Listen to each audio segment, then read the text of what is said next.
Okay, if your cable breaks on your hood cable breaks on a C3 Corvette, this particular Corvette is a 69. What I recommend is go ahead and buy one, a new handle with the wire attached.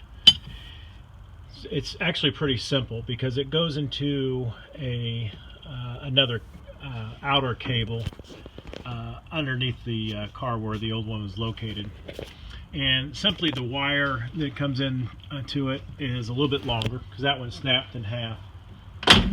And it will come out through the firewall located, let's see if I can get a picture of it, right there. If you can see the shiny cable that goes through.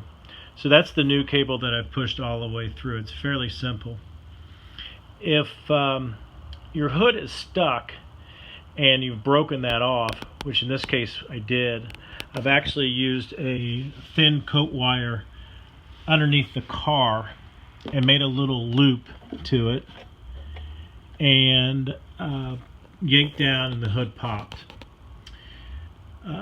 Simply just go ahead and grab the new cable and pull it through. There's a hole right here and you can see it moving down, and just attach it through that particular area.